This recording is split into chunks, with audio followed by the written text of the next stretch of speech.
Muy buenas noches, bienvenidos a Noticiero Hechos, emisión estelar. Les saluda Néstor Hernández. Estamos ya en jueves 13 de enero.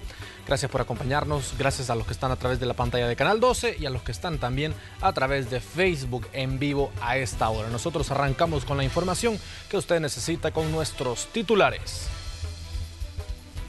2 diputados por Nuevas Ideas serían desaforados por sus compañeros. Se les acusa de cohecho impropio. Le tenemos las posturas de los grupos parlamentarios. Las autoridades presentaron a un implicado en el asalto a un bus en Santa Ana. También conozca quiénes son los acusados de asesinar a un policía a inicios de enero. Las autoridades ya tienen las identidades de los cuerpos que fueron encontrados calcinados en Rosario de Mora. Se trata de una enfermera y su acompañante. Un exministro de Obras Públicas fue acusado en juzgados por peculado. Lo defraudado al Estado ascendería a más de 13 millones de dólares. Entérese de quién se trata. Francia obliga a sus ciudadanos a presentar el esquema de vacunación completo para poder ingresar a lugares públicos. Le contamos cuáles son las implicaciones de la medida. Arrancamos con la información hablando acerca que el proceso de desafuero de 2 diputados del partido Nuevas Ideas se encuentra en su etapa final, tras la aprobación de dictamen por parte de la comisión respectiva. A continuación, veamos los detalles. Se aprobó el dictamen para desaforar a los diputados de Nuevas Ideas José García y Gerardo Aguilar, acusados por Fiscalía General de la República de cometer el delito de cohecho impropio. A través de las pruebas pudimos verificar precisamente que existen suficientes indicios que los diputados participaron de dichas reuniones en las cuales se les ofrecían visas, residencia, dinero a cambio de prestar sus votos a un tercero.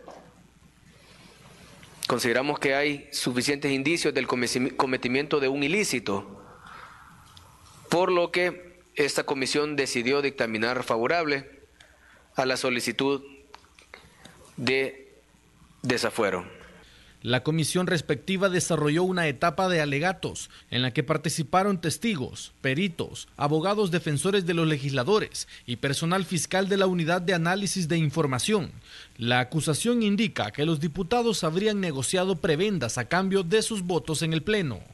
Vamos a esperar indicaciones también por parte de la Junta Directiva de cuándo va a ser programada esa sesión plenaria extraordinaria, especial, para que nosotros podamos votar en el Pleno Legislativo por esa confianza que ustedes nos han otorgado y así pues que las unidades competentes, que todas las autoridades vayan a determinar luego cuál va a ser la conclusión de este caso.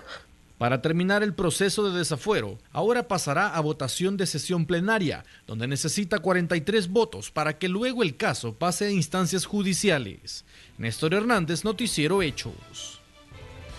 El exdiputado por Arena, estamos hablando de Arturo Magaña, y el también ex legislador por Gana, Rigoberto Soto, presentaron ante el Tribunal Supremo Electoral la solicitud de inscripción de un nuevo partido político llamado Fuerza Solidaria. Sostienen que están abiertos a recibir a otras personas que hayan renunciado recientemente a otros institutos políticos.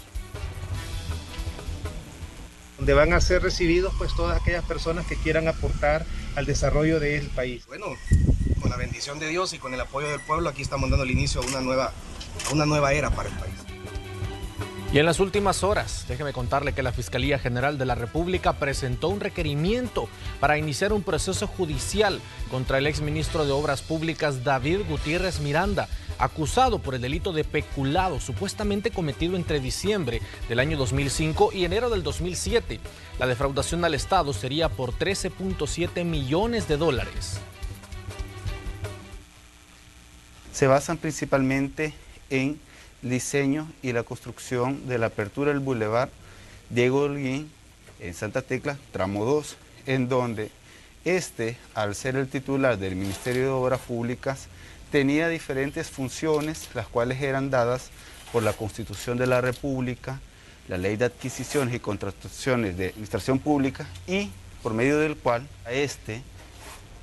de tales funciones él hizo caso omiso, no ejerció estas funciones de manera diligente y efectiva, lo cual produjo como resultado final que hubiera erogaciones injustificadas por parte del Estado de El Salvador a un asocio temporal, el cual era el encargado de la construcción de la referida obra. Ahora contarle que el ministro de Hacienda presentó avisos ante la Fiscalía por hallazgos en más de 60 alcaldías por el uso de fondos destinados para la pandemia y por evasión fiscal. La periodista Jennifer Flores con más información. Veamos. Algunos de los casos lo que sucedía era agarraban de la cuenta fondos COVID y la pasaban a la cuenta del fondo común o fondos propios.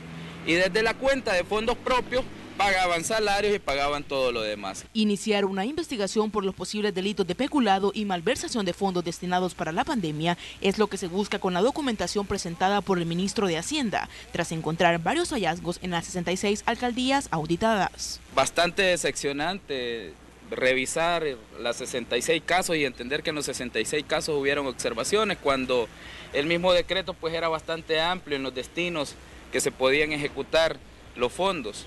Según el ministro, estas alcaldías utilizaron 24.9 millones de dólares de fondos transferidos para atender la pandemia en otros destinos y 2.4 millones de dólares en gastos no justificados. 24 millones son hallazgos de operaciones que no coinciden con los destinos del decreto 608 y hay cerca de 3 millones o 2.700.000 pues que son operaciones que no están documentadas. Y entre ellas hay diferentes montos significativos de estos recursos que el Ministerio de Hacienda transfirió para la atención de la pandemia por el COVID-19 y que no se les dio el uso adecuado en plena pandemia. Las alcaldías auditadas recibieron 64.3 millones de dólares y lo preocupante, según el ministro, es el desvío de los fondos que fueron utilizados para pago de salarios, fiestas patronales e incluso proyectos ajenos a la emergencia. Entre las alcaldías destacan San Salvador, Santa Ana y Santa Tecla. Hasta San Salvador son más de $1 millón malversados. O probablemente malversados, digamos. También está Santa Tecla, recuerdo que son más de $900.000 los que probablemente no se ejecutaron de manera adecuada. También está la alcaldía de Santa Ana. También se presentaron 4 avisos por evasión fiscal por monto de hasta 6 millones de dólares en contra de 2 personas naturales y 2 sociedades, quienes no habrían declarado el impuesto sobre la renta IVA al fisco. La primera persona natural se va a presentar un aviso por alrededor de $453.000 por la presunta evasión del impuesto al valor agregado o IVA. Habían compras no deducibles, habían ventas que no se declararon en las declaraciones de este contribuyente. La segunda persona natural que se va a presentar es por alrededor de $4.800.000 en presunta evasión del impuesto sobre la renta. Esta persona es una persona que se dedicaba a las actividades de importación y venta de frutas. Queremos decirles a todos de que el plan antievasión por parte de la Dirección General de Impuestos Internos vamos a continuar. Tenemos un equipo de trabajo que continúa haciendo esa gran labor, no nos vamos a detener. Con estos avisos ya suman 141 los presentados por un monto de $130 millones.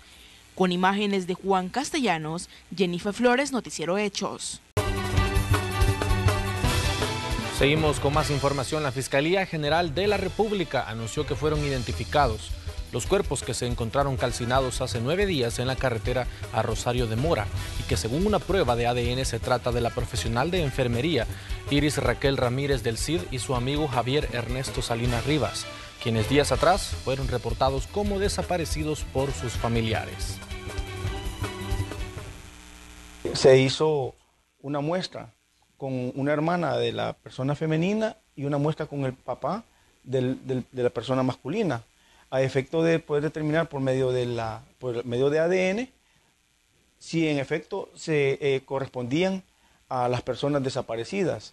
Y tenemos el resultado de medicina legal del ADN y nos da un 99.99% positivo. En ese sentido, como institución ya podemos oficialmente y categóricamente decir que las personas que fueron privadas de libertad, hoy sí podemos dar por establecido que corresponden a los nombres a los que me he referido. En ese sentido, como institución, vamos a investigar el delito de homicidio agravado. Y un catedrático de una universidad privada, identificado como Ricardo Rafael Sánchez, de 34 años de edad, fue asesinado al interior de un microbús de la ruta 11 cuando circulaba en la comunidad 10 de octubre, esto en el municipio de San Marcos, y de acuerdo a las autoridades, 2 hombres abordaron la unidad y le dispararon. Seguimos con más información. Varias personas fueron presentadas por el Gabinete de Seguridad acusadas del delito de robo y por el asesinato de un policía. Veamos los detalles. En las imágenes se observa cuando sujetos abordan una unidad de transporte colectivo. Amenazando con un cuchillo, despojan las pertenencias de varios pasajeros.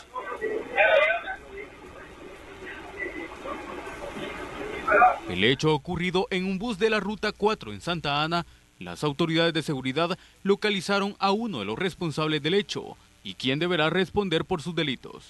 Estamos presentando a otro delincuente, un delincuente que fue denunciado en redes sociales en la jurisdicción del municipio de Santa Ana. Estoy hablando de Mauricio Esquivel Campos Acosta, alias El Chequi. Este es de una estructura criminal 18 sureño, quien en reiteradas ocasiones, no en una vez, en reiteradas ocasiones, abordaba el servicio público colectivo de pasajeros de la Ruta 4 y la Ruta 55 de la jurisdicción de Santa Ana. Para aquellas víctimas que fueron dañadas en esos hurtos y robos, estamos proporcionando un número de teléfono y el número es el 7074-0504. Este sujeto, en colaboración con otros, estaba amedrentando y asaltando de una forma cobarde en las rutas 4 y 55 de la ciudad de Santa Ana. En el mismo lugar fue presentado un segundo caso. Se trata de 3 sujetos responsables del asesinato y desaparición de un elemento de la PNC en Sonsonate. Los hechos ocurrieron a inicios de este mes. Especialmente al vil y cobarde asesinato de nuestro compañero Nahum Hernández Escobar, quien el día 3 de enero transitaba a la altura del municipio de Sonsonate, Nahuilingo. Estoy hablando del detenido David Eduardo Hernández Celedón, del detenido Eduardo José Hernández Cruz, alias Guayo, y el detenido Marcos Daniel Cruz Hernández, 3 integrantes de estructura criminal quienes dieron muerte a nuestro compañero Nahum.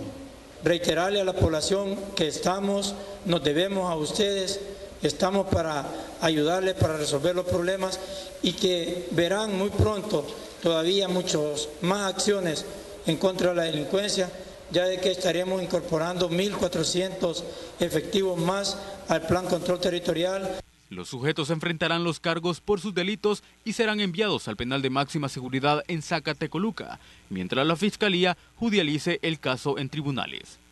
Este es un informe de Dani Guarita para Noticiero Hechos. Más de 500 accidentes de tránsito han registrado en menos de 2 semanas. Conozca las estadísticas de personas fallecidas y lesionadas de estos percances viales a continuación.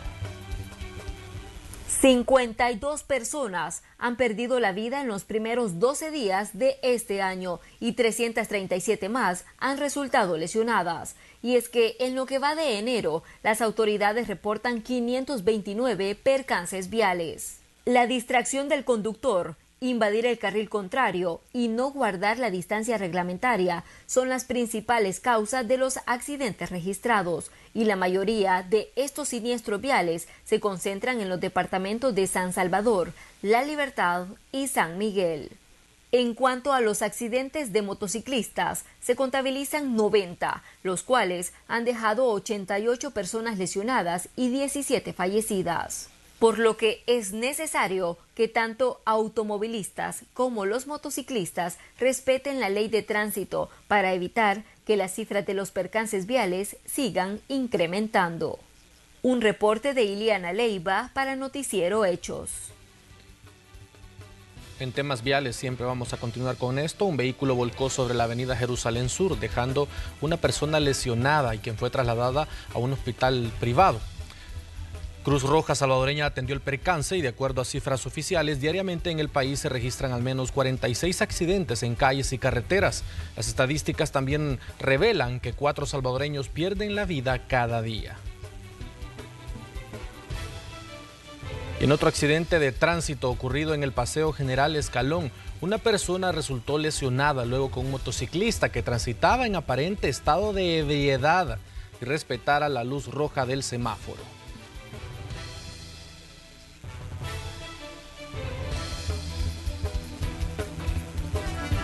Hacemos una pausa y ya regresamos con más.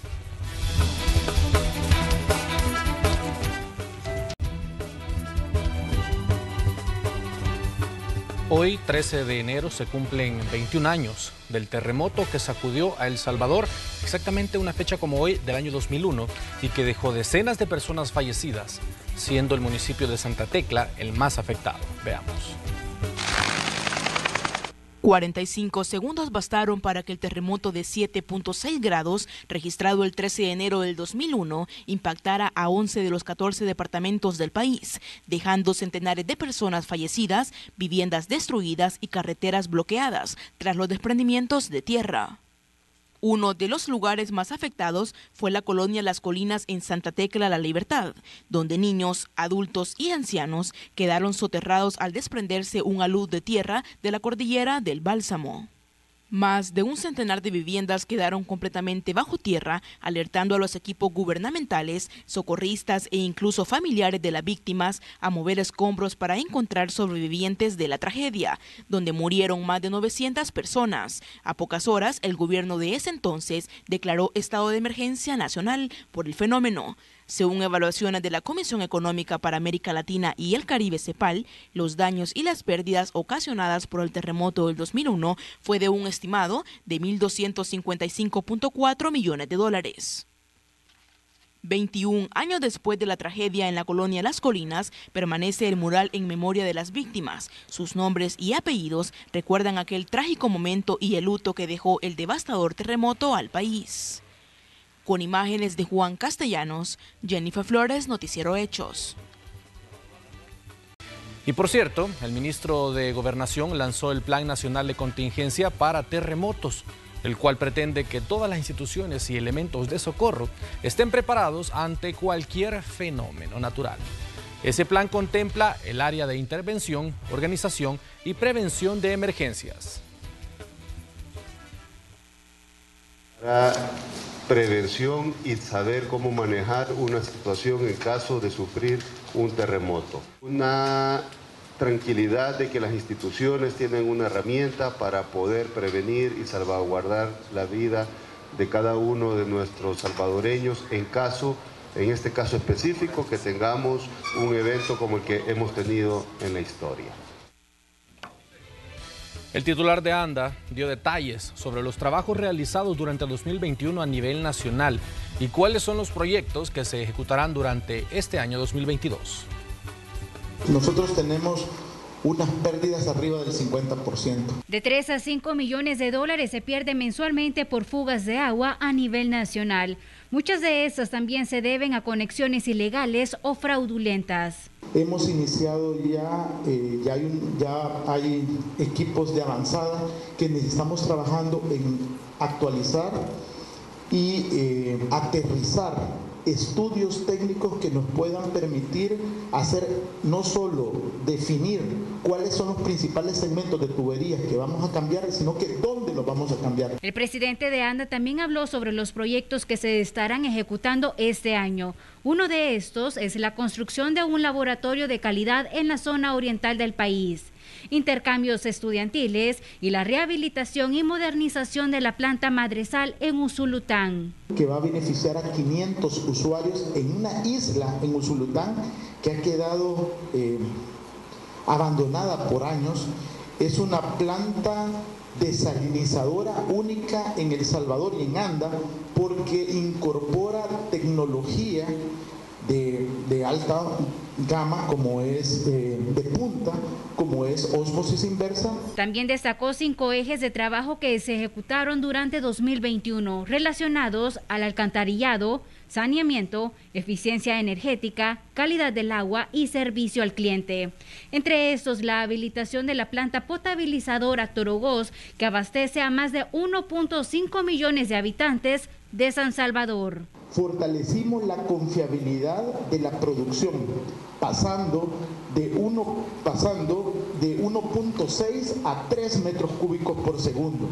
Mejoras en la calidad, aseguramiento y control, con una dosificación automatizada de químicos y una optimización en los procesos de captación, potabilización y conducción. También resaltó la mejora en la atención al cliente a través del número 915, en la que reciben más de 27,000 llamadas cada mes.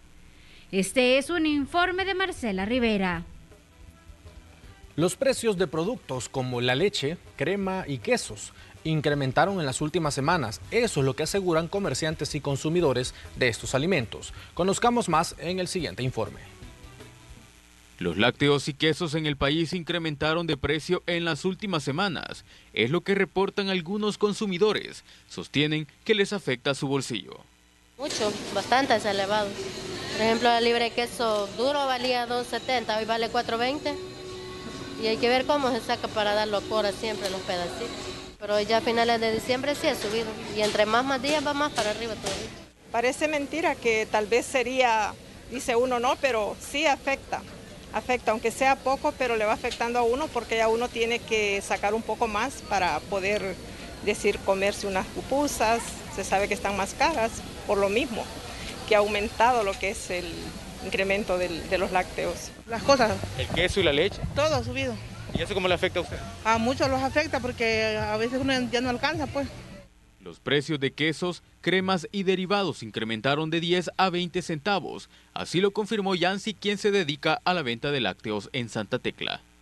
Bueno, tenemos el duro blando a $4.20 la libra, el queso duro viejo a $5, el queso coyolito a $4.50, el capita coloroco a $3.70. Quesillo el súper especial nicaragüense lo tenemos a $2.60 la libra, el especial nacional a $1.60, el quesillo de isla a $1.50 y el quesillo corriente a $1 la libra. Las cremas tenemos la especial a $1.75 la botella, la crema hondureña a $2 y la súper especial la tenemos a $3.50 la botella. ¿Ha habido un incremento de precios conforme a los lácteos? Sí, últimamente ha incrementado bastante, está casi de 4 ha llegado a $4.20, el queso duro blando y el quesillo nicaragüense también. ¿A qué se deberá este incremento de productos? Según se dice que hay bastante la escasez, que no está entrando el producto a El Salvador. Pero ¿cuál sería la razón sobre este incremento? En Olocuilta, no en todos los establecimientos decide mantener un mismo precio en las pupusas, luego que los precios del quesillo especial también se dispararan, y las razones que ellos conocen son las siguientes. También ha habido una escasez de queso, porque vaya, por lo menos nosotros solo ocupamos lo que es el queso súper especial, ¿verdad? Y a veces el proveedor no tiene, dice que no ha entrado porque los furgones están detenidos, que no está entrando la misma cantidad de queso. Que yo creo que sí nos vamos a ver en la obligación de aumentarle el precio, ya que, como le digo, lo que es la materia prima de las pupusas, todo está subiendo. ¿Se puede decir que durante la temporada de invierno es más barato el queso? Sí, ya casi a finales de invierno se pone un poco más bajo de precio. ¿A qué se deberá? Abunda más el pasto, el agua, ¿verdad? estábamos comprando a 1.90 la libra. Después lo compramos a 2. Pero ya hasta esta época, este día, lo estamos comprando a 2.75. El doble, digamos. No el doble, ¿verdad? Pero sí ya se siente el incremento. Debido a eso tenemos que subirle a 60 centavos la que dábamos a 50. El ministro de Agricultura y Ganadería recientemente detalló que muchos derivados lácteos deben pasar por los estándares y normas de salubridad, por lo que el ingreso de estos productos deberán esperar mientras son analizados para luego ser comercializados en el mercado. Este es un informe de Dani Guarita para Noticiero Hechos.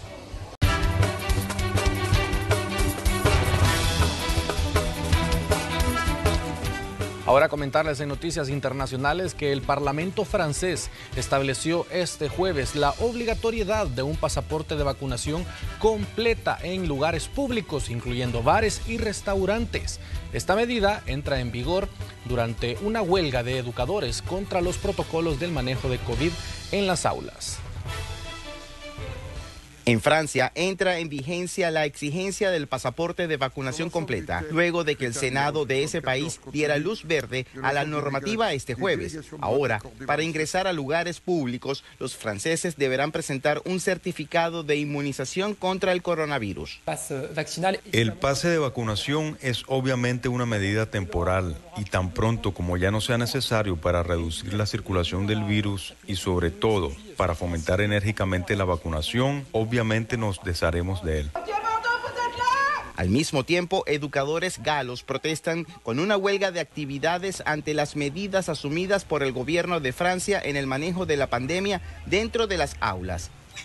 Mientras tanto, en México se rompe el récord de contagios diarios del mortal virus. Según cifras de la Secretaría de Salud, durante las 24 horas previas se contabilizaron 44.187 casos positivos. De manera consecutiva, por tercer día se superan los hitos registrados a lo largo de toda la pandemia. Los mexicanos reconocen el valor de la prevención individual para contener esta propagación sostenida. No, pues ahorita voy a tratar de cuidarme, no salir, no exponer a más de mis familiares y estar en mi casa, pues el reposo.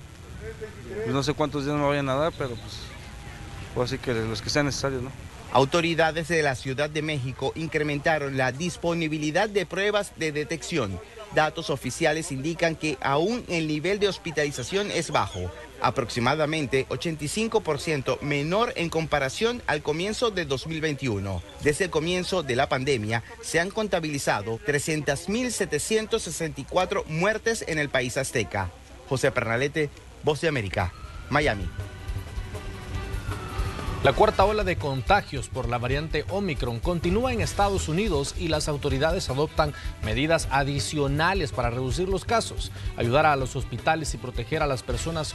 Conozcamos el nuevo plan del presidente Joe Biden. La variante Omicron sigue contagiando más de 500.000 de personas en Estados Unidos cada día. Esto cuando expertos afirman que en algunas partes del país ya el brote podría haber alcanzado su pico máximo y ahora empezaría a decrecer. Sin embargo, los hospitales alrededor de la nación siguen abrumados y el presidente Joe Biden este jueves decidió intensificar los esfuerzos para enfrentar este peligroso y altamente contagioso patógeno. He estado diciendo que mientras permanezcamos en esta pandemia, esta es una pandemia de los no vacunados. Y quiero decir con esto, en este momento, tanto las personas vacunadas como las no vacunadas están dando positivo, pero lo que sucede después de eso no podría ser más diferente. El mandatario anunció que enviará a los estados más afectados como Nueva York y Nuevo México personal médico militar, además de soldados y guardias nacionales ya enviados para ayudar a los hospitales en emergencia. Desafortunadamente, mientras nuestras Fuerzas Armadas están dando un paso al frente, como siempre lo hacen, hay otros sentados al margen y aún peor es que se interponen en el camino. Si no se han vacunado, háganlo. La elección personal nos afecta a todos, a nuestros hospitales, a nuestro país. Otra cosa, Joe Biden se comprometió a proporcionar a los estadounidenses mascarillas de calidad y pruebas anti-COVID-19 gratuitas a medida que el país ingresa al tercer año de la pandemia. El presidente dijo que ha ordenado la adquisición de 500 millones de pruebas de coronavirus adicionales para distribuirlas a los ciudadanos, duplicando una compra previa. Este mes se estima que realizaremos aproximadamente 15 millones de pruebas por día y tendremos más de 375 millones de pruebas rápidas en las casas solo en enero. Eso es un gran paso. Sin embargo, no está claro cuándo estarán disponibles estas nuevas pruebas. Las que fueron adquiridas en diciembre se empezarán a distribuir al final de enero, según la Casa Blanca. Las pruebas en el hogar, junto con más de 20,000 sitios de prueba en todo el país, ayudarán a satisfacer la creciente demanda a medida que las personas intentan continuar con el trabajo, la escuela y la vida social, a pesar de la rápida propagación del virus. Desde Washington, Jacopo Luzzi, Voz de América. Hacemos una pausa y ya venimos con más en Noticiero Hechos.